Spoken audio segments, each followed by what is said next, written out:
Hey guys, Brian here, and I'm going to share with you guys the summary, the information, what you need to know from the Creators versus the Devs event that I just got to participate in, where we went 3v3 in the arena versus the New World devs. And I was teamed up with Lamoni and with BDLG. I'm going to put a tag in the channel description. You guys check out their content. They are incredible. They're incredible players, also incredibly knowledgeable.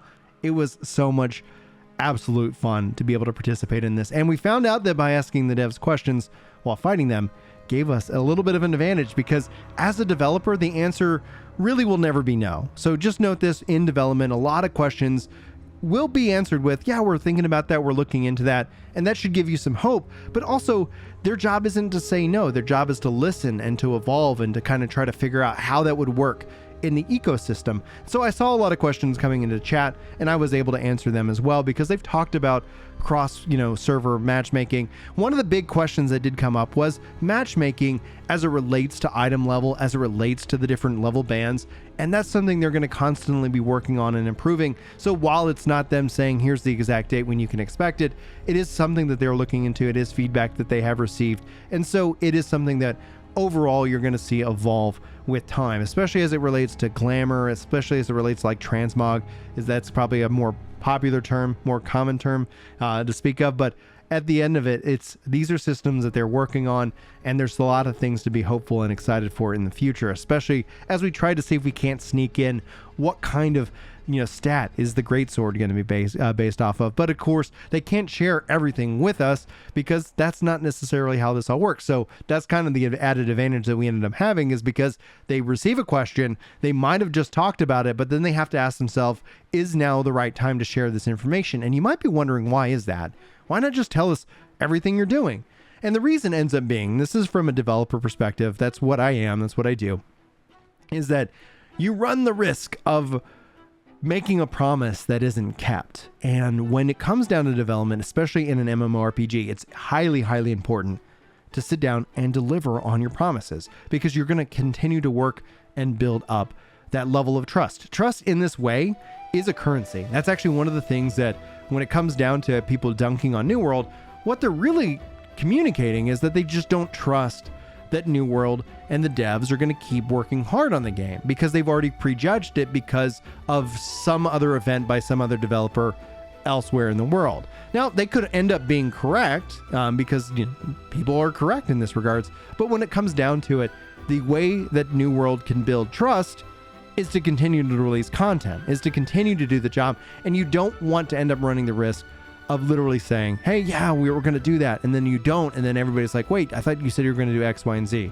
So unless there's really a development plan actually in place, like crossover matching already being worked on, that ends up being something that's, you're going to get that generic, yeah, we're looking into it, yeah, we want to do something like that along the line. So we actually used the time to phrase our questions as a way of providing feedback. And so one of the things that I'd like to introduce to you guys, what basically I was kind of curious about, while I did ask the question about native controller support, we weren't able to get a direct answer on that. And honestly, I do hope that they bring that in. That's something that I'm going to continue to work on the forums, and maybe I could have asked and phrased that question a little bit better. But note that I was the only controller player facing off against the devs, and you'll notice a little bit of screen shake with that, and that's some adjustments that perhaps I need to make, as I would get too excited and end up trying to, time and move my weapon skills into the right position in the right place for that time being. So I'm sorry about any of that screen shake. Maybe there's a way I can adjust that in the future. But what I did ask about was aptitude levels when it comes to level 60. And I talked about it in terms of like something that I enjoy about how the aptitude system works for crafting and gathering, and how, as somebody who looks at all the different quests and looks at all the different rewards, especially for like all the quests that are currently on the map for level 60, I think it would be wonderful to take XP and make it valuable, even using the current aptitude system, so to speak, so that you could literally see that continually fill up and add just an extra set of like, yeah, XP has value. doing things in the world that grants XP, gives you value.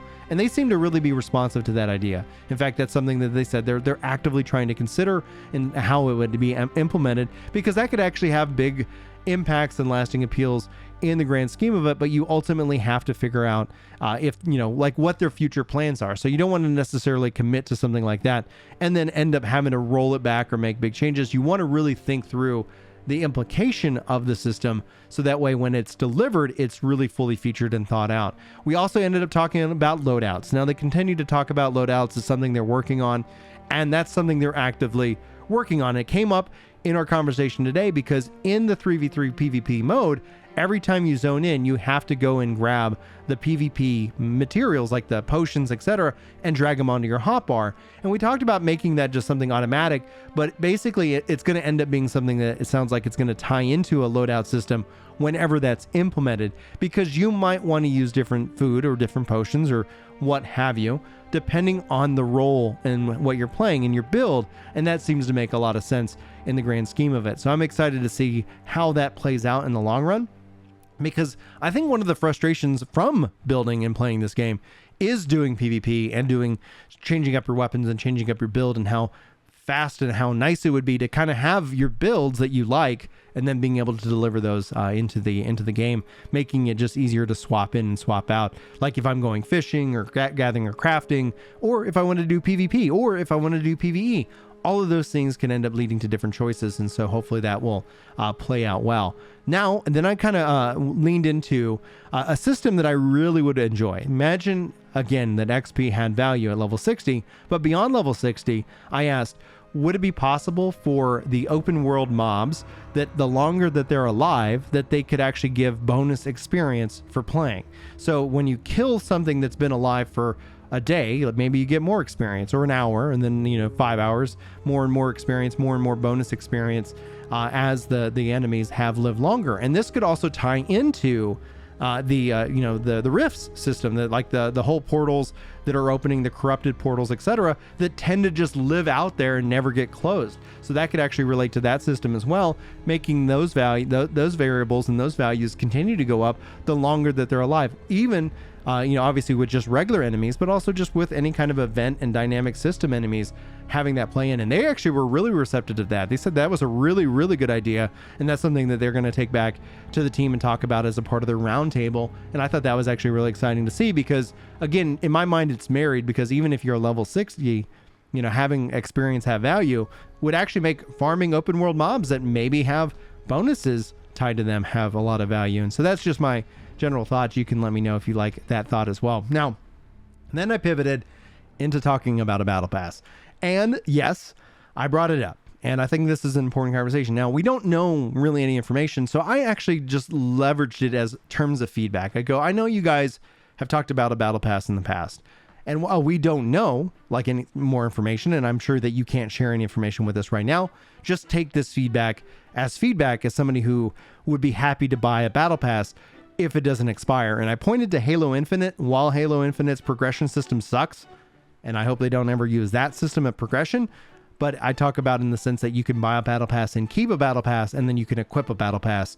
So if you, for some reason, come into the game a year later or 2 years later after they add battle passes, you can catch up on the rewards of the previous battle passes if you choose and you wish to do so. But if you don't, there's no harm, no foul. And ultimately, that's something that would keep me engaged actually in the game, because it's the artificial FOMO that chases me away from engaging in those kind of systems. It stresses me out. I don't know if you're like me. It just is something that happens to me, and I don't like it. And so ultimately, I end up just kind of saying, nope, I'm just not going to be a part of this. I'm going to bounce out, and that's the way it is. So I asked about that. I think that's overall was a really good answer, to it. And so they're going to take that feedback back to the roundtable.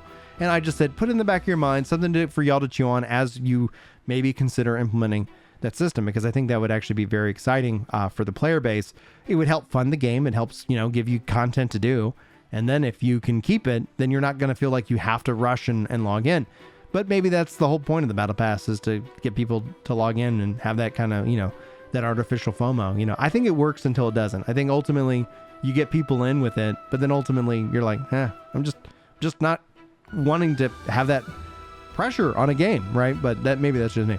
Anyway, that's what I was asked that was what was talked about. Lots of really good, information, lots of stuff. And in fact, if you guys want me to dive more in, you can go watch the VOD. It's up on Work to Game.